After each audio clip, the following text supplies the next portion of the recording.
Hello friends, स्वागत है आपका हमारे चैनल में। और आज की वीडियो में हम लोग सोलर सिस्टम और प्लैनेट्स के क्वेश्चन को देखेंगे। और सारा क्वेश्चन इसमें एमसीक्यू है। और ये भी टॉपिक जो है एग्ज़ाम के व्यू से काफ़ी ज़्यादा इम्पोर्टेंट है। और इस टॉपिक से भी क्वेश्चन आते रहता है। और इसमें हमने कुछ ऐसे भी क्वेश्चन को ऐड किया हुआ है जो कि कई एग्ज़ामों में बहुत बार आया हुआ है। कुछ क्वेश्चन ऐसे हैं जो कि 3 बार 4 बार हर एग्ज़ामों में आया हुआ है। तो एक एक करके इस क्वेश्चन को हम देखेंगे। और बहुत जल्द आपके लिए रीजनिंग का क्लास भी लाने वाले हैं, उसमें बहुत ही बेसिक से पढ़ेंगे। तो बहुत जल्दी से तो आइए पहला क्वेश्चन इसका स्टार्ट करते हैं। लिखा है कि सौर मंडल का जन्मदाता किससे कहा जाता है। तो सौर मंडल का जन्मदाता किससे कहा जाता है, तो आपके ऑप्शन है सूर्य को, पृथ्वी को, बृहस्पति को या शनि को। तो इसका जो राइट आंसर हो जाएगा आपका ऑप्शन नंबर ए हो जाएगा, यानी कि सूर्य को सौर मंडल का जन्मदाता कहते हैं। दूसरा क्वेश्चन है, ब्रह्मांड में विस्फोटी तारा क्या कहलाती है, यानी कि विस्फोटी तारा किसको कहते हैं। जो ब्रह्मांड में विस्फोटी तारा है उसको क्या कहते हैं, तो ये अभिनव तारा को ही विस्फोटी तारा कहा जाता है। तो ऑप्शन नंबर डी हो जाएगा राइट आंसर, अभिनव तारा को विस्फोटी तारा कहते हैं। तीसरा क्वेश्चन है कि सूर्य के मध्य भाग को क्या कहा जाता है। तो सूर्य का जो मध्य भाग होता है उसको क्या कहते हैं, ये भी मोस्ट इम्पोर्टेंट क्वेश्चन है, ये बहुत बार एग्जामों में आया हुआ है। सूर्य के मध्य भाग को क्या कहते हैं, तो इसका राइट आंसर हो जाएगा प्रकाश मंडल, यानी कि ऑप्शन नंबर बी प्रकाश मंडल। तो आइए चौथा क्वेश्चन है, सूर्य के ऊपर के भाग को क्या कहा जाता है, यानी कि सूर्य के जो ऊपरी भाग होता है उसको क्या कहते हैं, उसको कहते हैं वर्णमंडल। वर्णमंडल ऑप्शन नंबर सी हो जाएगा। तो आइए पांचवा क्वेश्चन करते हैं। पांचवा क्वेश्चन है कि सूर्य सदैव पूर्व में निकलता है क्योंकि। सूर्य जो होता है सदैव पूर्व में निकलता है, ऐसा क्यों होता है, तो इसलिए निकलता है क्योंकि पृथ्वी जो होती है वो पश्चिम से पूर्व की ओर घूमती है। तो जो पृथ्वी हमारी होती है वो पश्चिम से पूर्व की ओर घूमती है, जिसके कारण सूर्य जो होता है सदैव पूर्व में निकलता है, इसका यही कारण है। ठीक है, तो आइए अगला क्वेश्चन करते हैं, छठा क्वेश्चन। तो छठा क्वेश्चन है कि नॉर्वे में अर्धरात्रि के समय सूर्य कब दिखाई देता है, यानी कि नॉर्वे जो है देश, उसमें जो अर्धरात्रि में सूर्य दिखाई देता है वो किस दिन दिखाई देता है, यानी कि किस तारीख को दिखाई देता है। तो ये दिखाई देता है 21 जून को। 21 जून को अर्धरात्रि के समय सूर्य दिखाई देता है नॉर्वे में। सातवां क्वेश्चन है कि उत्तरी ध्रुव की खोज किसने की थी। तो उत्तरी ध्रुव की जो खोज किए थे वो किए थे आपके, तो इसका जो राइट आंसर हो जाएगा आपका Robert Peary, option number A Robert Peary हो जाएगा। उत्तरी ध्रुव की खोज किए थे।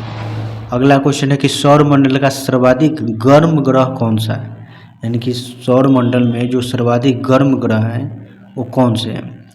तो सबसे गर्म ग्रह की बात करें तो ये हो जाएगा आपका शुक्र, यानी कि शुक्र जो होता है वो सबसे गर्म ग्रह होता है। और इससे दो तीन क्वेश्चन और भी पूछा जा सकता है, जैसे कि इसको हम शाम का भी तारा कहते हैं, शुक्र को सुबह का भी तारा कहते हैं। और एक ऐसे भी पूछा जाता है कि सौंदर्य का देवता किसे कहा जाता है, तो ये भी शुक्र को कहा जाता है। तो इससे आप 3-4 पॉइंट जो भी हैं उसको याद रखिएगा।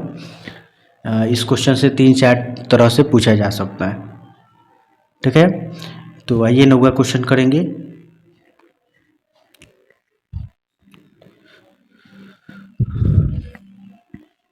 तो 9वां क्वेश्चन है आपका, किस दिन पृथ्वी सूर्य के सबसे निकट होती है। पूछ रहा है कि यह किस दिन पृथ्वी जो होती है वो सूर्य के सबसे निकट होती है। तो सूर्य के निकट जो पृथ्वी होती है किस दिन होती है, तो इसका जो राइट आंसर हो जाएगा आपका, तो इसका आंसर हो जाएगा आपका 3 जनवरी को, यानी कि पृथ्वी जो होती है सूर्य के सबसे निकट होती है 3 जनवरी को। तो ये डेट याद रखिएगा 3 जनवरी। 10वां क्वेश्चन है कि पृथ्वी सूर्य से अपनी अधिकतम दूरी होती है, यानी कि जो पृथ्वी जो होती है सूर्य से अधिकतम दूरी कब होती है। तो सबसे निकट की बात करें तो याद रखिएगा 3 जनवरी, और दूरी में 4 जुलाई को। तो जो पहले आ रहा है वो सबसे निकट की बात है, जो बाद में आ रहा है वो सबसे अधिकतम दूरी की बात है। तो इसको भी आप याद रखिए, डेट को याद रखिएगा क्योंकि ये डेट पूछा जाता है। तो आइए अगला क्वेश्चन करेंगे, 11वां क्वेश्चन। ये ट्रिक से भी इसको याद आप कर सकते हैं। जैसे कि निकट की पूछ रहा है तो सबसे पहले डेट आ रहा है उसका 3 जनवरी, और अधिकतम दूरी की बात कर रहा है तो 4 जुलाई। इससे भी आप याद कर सकते हैं 3 जनवरी और यह है 4 जुलाई को। तो आइए अगला क्वेश्चन करते हैं, 11वां क्वेश्चन। तो 11वां क्वेश्चन है कि भूमध्य रेखा पर पृथ्वी का व्यास लगभग होता है, यानी कि भूमध्य रेखा पर जो पृथ्वी का व्यास होता है वो कितना होता है। तो पृथ्वी का जो व्यास होता है वो आपके होते हैं 12,800 किलोमीटर। 12,800 किलोमीटर होता है भूमध्य रेखा पर पृथ्वी का व्यास। ठीक है, तो ये भी मोस्ट इम्पोर्टेंट क्वेश्चन है, ये भी बहुत बार आया हुआ है। 12वां क्वेश्चन है कि पृथ्वी का प्राकृतिक उपग्रह है, पृथ्वी का प्राकृतिक उपग्रह कौन सा है। तो पृथ्वी का जो प्राकृतिक उपग्रह है तो ये है आपके, तो इसका जो राइट आंसर हो जाएगा आपका चंद्रमा, यानी कि पृथ्वी का प्राकृतिक उपग्रह है चंद्रमा। 13वां क्वेश्चन है कि अपने अक्ष पर पृथ्वी एक चक्कर कितने समय में पूरा करती है, यानी कि पृथ्वी जो होती है अपने अक्ष पर एक चक्कर जो लगाती है कितने समय में पूरा करती है। तो उसको जो समय लगता है आपका 23 घंटे 56 मिनट 4 सेकेंड। 23 घंटे 56 मिनट 4 सेकेंड का समय लगता है, यानी कि ऑप्शन नंबर बी हो जाएगा करेक्ट, 23 घंटे 56 मिनट 4 सेकेंड। तो इसको भी आप याद रखिएगा। आइए 14वां क्वेश्चन करते हैं। 14वां क्वेश्चन है कि साउथ पोल पर पहुंचने वाला प्रथम व्यक्ति कौन था। तो साउथ पोल पर जो पहुंचने वाला प्रथम व्यक्ति था वो कौन था। तो इसका जो राइट आंसर हो जाएगा आपका, तो इसका राइट आंसर हो जाएगा कि साउथ पोल पर पहुंचने वाला प्रथम व्यक्ति कौन था। तो इसका आंसर हो जाएगा आपका एमंडसेन, एमंडसेन, यानी कि ऑप्शन नंबर डी हो जाएगा। साउथ पोल पर पहुंचने वाला प्रथम व्यक्ति एमंडसेन था। कौन सा है, यानी कि चंद्रमा के जो सदृश दिखाई देने वाला ग्रह है वो कौन सा है। तो ये ऑप्शन है बुध, शुक्र, मंगल और वरुण। तो इसका जो राइट आंसर हो जाएगा आपका बुध हो जाएगा, यानी कि चंद्रमा के सदृश दिखाई देने वाला जो ग्रह है वो है बुध। तो इसका आंसर हो जाएगा बुध। 16वां क्वेश्चन है कि निम्नलिखित में से किस ग्रह को पृथ्वी की बहन कहा जाता है। इसके पीछे हम लोग इस टाइप के क्वेश्चन को देखे थे, समझे थे। तो इसका जो राइट आंसर हो जाएगा आपका शुक्र हो जाएगा, यानी कि शुक्र को पृथ्वी की बहन, सांझ का तारा, सुबह का तारा और सौंदर्य का देवता भी कहा जाता है। तो वो भी याद रखिएगा। इससे 3-4 क्वेश्चन बन जा रहे हैं आपके कि पृथ्वी की बहन शुक्र को कहते हैं, शाम का देवता सौंदर्य का देवता भी कहा जाता है। 17वां क्वेश्चन है कि बुध नक्षत्र में एक वर्ष में दिनों की संख्या कितनी होती है। कि बुध नक्षत्र जो होता है उसमें एक वर्ष में कितने दिनों की संख्या होती है। ये भी मोस्ट इम्पोर्टेंट क्वेश्चन है, ये भी कई बार एग्जामों में आया हुआ है। तो बुध नक्षत्र में जो एक वर्ष में दिनों की संख्या होती है 88, यानी कि 88 दिन होते हैं। ठीक है, तो इसको भी याद रखिएगा। अगला क्वेश्चन है कि सूर्य की सतह पर हाइड्रोजन के अलावा दूसरा कौन सा तत्व बहुतायत से पाया जाता है। तो सूर्य की सतह पर हाइड्रोजन के अलावा दूसरा कौन सा तत्व है जो कि बहुतायत से पाया जाता है। तो इसका जो आंसर हो जाएगा हीलियम। तो हीलियम आपका करेक्ट आंसर हो जाएगा। 19वां क्वेश्चन है कि सौर पृष्ठ पर लगभग कितना तापमान होता है। यानी कि सौर पृष्ठ पर तापमान की बात करें तो ये लगभग कितना होता है। तो सौर पृष्ठ पर जो लगभग तापमान होता है तो वो होते हैं आपके लगभग 6000 डिग्री सेल्सियस, यानी कि ये होता है सेल्सियस में, लगभग 6000 डिग्री सेल्सियस होता है। तो इसको भी आप याद रखिएगा। 20वां क्वेश्चन लगभग कितना होता है। तो सौर पृष्ठ पर जो लगभग तापमान होता है तो वो होते हैं आपके लगभग 6000 डिग्री सेल्सियस, यानी कि ये होता है सेल्सियस में, लगभग 6000 डिग्री सेल्सियस होता है। तो इसको भी आप याद रखिएगा। 20वां क्वेश्चन लिखित में कौन एक तारा है। तो चंद्रमा, शुक्र, पृथ्वी और सूर्य। तो कौन सा एक तारा है?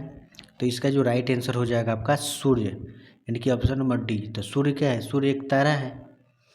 तो आइए 21वां क्वेश्चन करते हैं। सूर्य के रासायनिक मिश्रण में हाइड्रोजन का प्रतिशत कितना है? तो सूर्य के जो रासायनिक मिश्रण में हाइड्रोजन का प्रतिशत है वो कितना है? तो जो हाइड्रोजन का प्रतिशत है, यानी कि सूर्य में हाइड्रोजन का मात्रा होता है तो लगभग 71%। तो हाइड्रोजन का जो प्रतिशत है वो 71%। 22वां क्वेश्चन है, एक ग्रह की अपने अक्ष में सूर्य से अधिकतम दूरी को क्या कहा जाता है? एक ग्रह की अपने कक्ष में सूर्य से अधिकतम दूरी को क्या कहा जाता है? उपसौर की अपसौर की अपोजी कहते हैं या पेरेजी कहते हैं? तो इसका जो राइट आंसर हो जाएगा आपका अपसौर हो जाएगा, अपसौर, यानी कि ऑप्शन नंबर बी, अपसौर को कहा जाता है। ठीक है। 23वां क्वेश्चन है, ग्रह की अपने अक्ष में सूर्य से न्यूनतम दूरी को क्या कहा जाता है?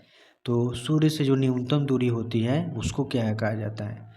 तो इसको कहते हैं उपसौर। तो इसका जो आंसर हो जाएगा उपसौर।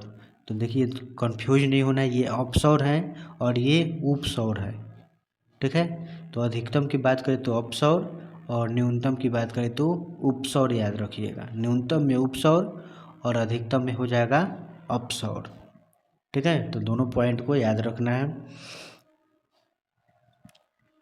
तो आइए अगला क्वेश्चन करते हैं। 24वां क्वेश्चन, अंतरिक्ष में कुल कितने तारामंडल हैं? तो तारामंडल की बात करें तो अंतरिक्ष में कुल कितने तारामंडल हैं? 87 है कि 88 कि 89 कि 90? ठीक है।